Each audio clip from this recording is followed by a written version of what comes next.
Hello പ്രിയ കൂട്ടുകാരെ, 4ാം semester BCom വാണിജ്യവും മാനവികതയും എന്ന പുസ്തകത്തിൽ നമുക്ക് പരസ്യം പഠിക്കാനുള്ള ഭാഗത്ത് വാട്ട് ഈസ് ദാറ്റ് എന്ന ഒരു ഹ്രസ്വചിത്രമുണ്ട്. അതോടൊപ്പം കിറ്റക്സ് എന്നുള്ളൊരു പരസ്യമുണ്ട്. ഇത് തമ്മിൽ ഒന്ന് കൂട്ടി വായിക്കേണ്ടതുണ്ട് എന്ന് തോന്നുന്നു. കോൺസ്റ്റന്റ് പിലാവിയോ സംവിധാനം ചെയ്ത ഒരു ഹ്രസ്വചിത്രമാണ് വാട്ട് ഈസ് ദാറ്റ്.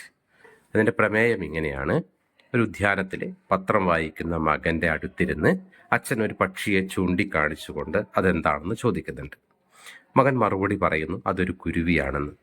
പക്ഷേ അച്ഛൻ വീണ്ടും വീണ്ടും ചോദിക്കുന്നുണ്ട് അതേ ചോദ്യം, എന്താണെന്ന് ചോദിക്കുമ്പോൾ മകൻ ദേഷ്യപ്പെടുന്നുണ്ട്. വൃദ്ധനായ മകൻ ആ സമയത്ത് അകത്തേക്ക് എണീറ്റ് പോയിട്ട് തൻ്റെ ഒരു ഡയറി കൊണ്ടുവരുന്നുണ്ട്. അതിലെ പേജ് ചൂണ്ടിക്കാണിച്ചുകൊണ്ട് മകനോട് ഉറക്കെ വായിക്കാൻ പറയുന്നുണ്ട്. അത് അവൻ്റെ ബാല്യകാലത്തായിരുന്നു. 3 വയസ്സ് തികയാറായ മകനോടൊപ്പം ഉദ്യാനത്തിലിരിക്കുമ്പോൾ അവൻ 21 തവണ കുരുവിയെ തന്നെ ചൂണ്ടിക്കാണിച്ചുകൊണ്ട് ഇതെന്താണെന്ന് ചോദിച്ചതും 21 തവണയും അവന് ഉമ്മ വെച്ചുകൊണ്ട് ആ സംശയത്തിന് ക്ഷമയോടെ മറുപടി നൽകിയതും അയാൾ വർഷങ്ങൾക്ക് മുൻപ് ആ ഡയറിയിൽ എഴുതി വച്ചിട്ടുണ്ടായിരുന്നു. അത് വായിച്ചു കഴിയുമ്പോഴേക്കും മകൻ വികാരഭരിതനാവുകയും സ്വയം തെറ്റ് തിരിച്ചറിഞ്ഞുകൊണ്ട് അച്ഛനെ കെട്ടിപ്പിടിച്ച് ഉമ്മ വയ്ക്കുന്നിടത്താണ് വാട്ട് ഈസ് ദാറ്റ് എന്നുള്ള ഹ്രസ്വചിത്രം അവസാനിക്കുന്നത്. ഈ ഹ്രസ്വചിത്രത്തിൻ്റെ കണ്ടന്റ് പകർത്തിക്കൊണ്ട് കിറ്റക്സ് ഒരു പരസ്യം ചെയ്തു. അതാ എങ്ങനെയാണെന്ന് നോക്കാം. 2007 റിലീസായതാണ് വാട്ട് ഈസ് ദാറ്റ് എന്ന് പറയുന്ന ഒരുപാട് സ്വാധീനം ചെലുത്തിയിട്ടുള്ള ഈ ഹ്രസ്വചിത്രം. പക്ഷെ 2013 പുറത്തിറങ്ങിയ കിറ്റക്സ് ധോത്തിയുടെ പരസ്യത്തിൽ ഇത്തരത്തിലുള്ള മറ്റൊരു തീം കൊണ്ടുവരുന്നത് നമുക്ക് കാണാം. കൂണിപ്പടി ഇറങ്ങി വരുന്ന അച്ഛൻ്റെ മുണ്ടഴിഞ്ഞു പോകാൻ തുടങ്ങുമ്പോൾ മകൻ അത് കുത്തി കൊടുക്കുന്നുണ്ട്. വീണ്ടും വീണ്ടും അച്ഛനങ്ങനെ നടക്കുമ്പോൾ മുണ്ടഴിഞ്ഞു പോകുന്നുണ്ട്. അപ്പോൾ മകൻ അച്ഛനോട് പറയുന്നുണ്ട് അകത്തെങ്ങാനും ഇരുന്നാൽ പോരെ എന്ന ചോദ്യത്തിലൂടെ. ആ ചോദ്യം കേൾക്കുമ്പോൾ അച്ഛൻ വല്ലാതെ സങ്കടപ്പെടുന്നുണ്ട്. അവൻ്റെ അസ്വസ്ഥത കണ്ട് തിരികെ മുറിയിലേക്ക് കയറിപ്പോകുന്ന അച്ഛൻ തിരിച്ചു വരുന്നത് ഒരു ആൽബം കയ്യിലെടുത്താണ്. അങ്ങനെ ഈ ആൽബം മകനെ കയ്യിൽ കൊടുക്കുന്നുണ്ട്.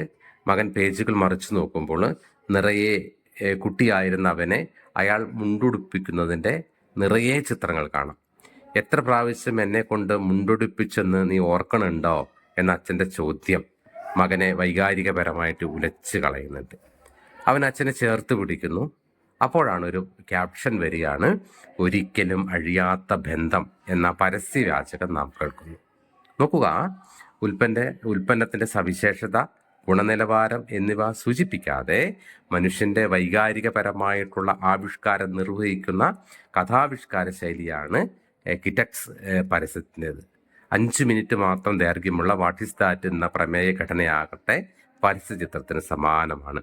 വാട്ട് ഈസ് ദാറ്റ് മുന്നോട്ട് വയ്ക്കുന്ന ദർശനത്തെ വാണിജ്യ ലക്ഷ്യത്തോടെ വൈകാരികപരമായിട്ട് ഉപയോഗിക്കുകയാണ് കിറ്റക്സ് എന്നുള്ള പരസ്യം ചെയ്തത്. മാനവികമായിട്ടുള്ള ആശയങ്ങളെ ഇത്തരത്തിലുള്ള പ്രചാരത്തിൻ്റെ ഭാഗമാക്കുന്ന ഗുണകരമായിട്ടുള്ള പ്രവണതയാണ് പരസ്യം സൂചിപ്പിക്കുന്നത്. നമുക്കറിയാം, ഒറ്റപ്പെടലും ഏകാന്തതയുമേറുന്ന വാർദ്ധക്യത്തിൽ ഓരോ മനുഷ്യനും കുട്ടികളെ പോലെ പരിഗണിക്കേണ്ടതുണ്ട് എന്നും അത് ഓരോ കാലത്തെയും നവതലമുറയുടെ ധാർമ്മിക ഉത്തരവാദിത്തമാണെന്നും കാലഘട്ടത്തിൽ വരുന്ന മാറ്റവും തലമുറ മാറ്റത്തിൻ്റെ സങ്കീർണതകളും പലപ്പോഴും ഉത്തരവാദിത്തം നിർവഹിക്കാൻ തടസ്സമായി മാറാറുണ്ടെന്നും എന്നാൽ രക്ഷിതാക്കൾ ഉൾപ്പെടെ വാർദ്ധക്യത്തിലെത്തിയ എല്ലാ മനുഷ്യരെയും സ്നേഹപൂർണവും ക്ഷമയോടെയും പരിചരിക്കുക എന്നത് നാം ശീലിക്കേണ്ട പ്രധാന മാനുഷിക മൂല്യങ്ങളിൽ ഒന്നാണ് എന്ന് ഈ പരസ്യം നമ്മൾ അടയാളപ്പെടുത്തുന്നുണ്ട്. വിപണിയുടെ ലാഭാധിഷ്ഠിതമായ മൂല്യസങ്കല്പങ്ങൾ നമ്മുടെ ജീവിത ബോധ്യങ്ങളെ പോലും നിയന്ത്രിക്കുന്ന കാലത്ത്, രക്ഷിതാക്കൾ വൃദ്ധസദനങ്ങളിൽ തള്ളപ്പെടുന്ന കാലത്ത് ഇത്തരത്തിലുള്ള അതിൽ നിന്ന് ഭിന്നമായിട്ടുള്ള മൂല്യബോധത്തെ ഉണർത്തിക്കൊണ്ടുവരുവാൻ കിറ്റക്സിൻ്റെ പരസ്യത്തിന് കഴിഞ്ഞു എന്നുള്ളത് തന്നെയാണ് അതിൻ്റെ ഏറ്റവും വലിയ പുതുമ.